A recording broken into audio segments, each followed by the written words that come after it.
moving forward, we are again joined by human rights lawyer Kathryn Marshall, who has been closely following the case. Kathryn, thank you for joining us again. Thanks for having me on. All right, let's go back to the judge's decision to acquit all the players. What do you make of that?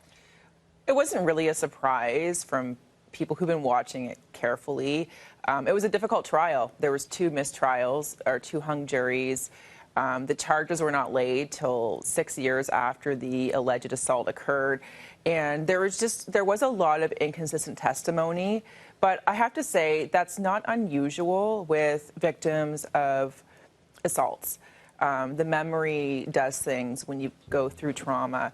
But obviously it's a huge blow to survivors and people watching the trial who are really hoping for some justice for the complainant. Many of these cases, as you well know, comes down to the issue of consent. How hard is that to prove or disprove? It's so hard. Most of these cases, there's no witnesses. It really comes down to credibility, and you'll have 2 people's stories. And of course, in this trial, we had 5 defendants who were all obviously aligned on their stories. Their friends, the witnesses were aligned. So you've got this group of people, and it's their voice against one person. So really, the judges have to determine, or the jury, who are they going to believe more? But the question I always ask is, what is the impetus for someone to lie about assault? You don't get much in our justice system by going through trial when you're a complainant. It's a brutal process, but it's very hard. And the courts have to weigh all of the evidence, the testimony, the memories, medical reports, police reports, and different statements that were given over time. And in this trial, of course, there was many statements because it had been investigated. It had been going on for years. Also kind of interesting that it had gone from a judge to a jury, right? Yes. Or the other way around. Yeah, the other way around. Sorry, it went from a jury to a judge. And, it goes from 12 people deciding to 1. And that really changes things. I don't know if the decision would have been different had it been a jury. It could have. Who knows? But the judge was pretty critical of the complainant. I've heard a lot of people say they were surprised how hard the judge was on the complainant.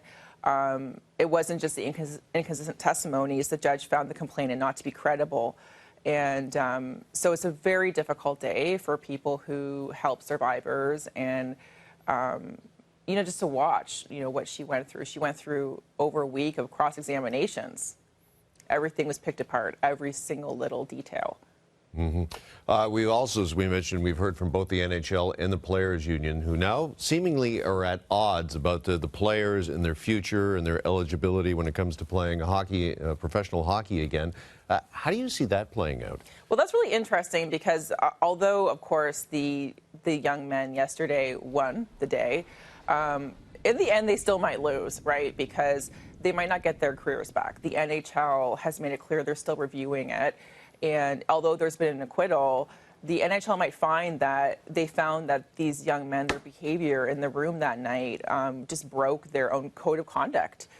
Their union, of course, wants them back into the NHL, but they might not have careers again. And of course, the court of public opinion is a very strong court. And so I don't know if these men actually won yesterday. More to come for sure. Kathryn, thank you for helping us follow this trial. Thank you. All right.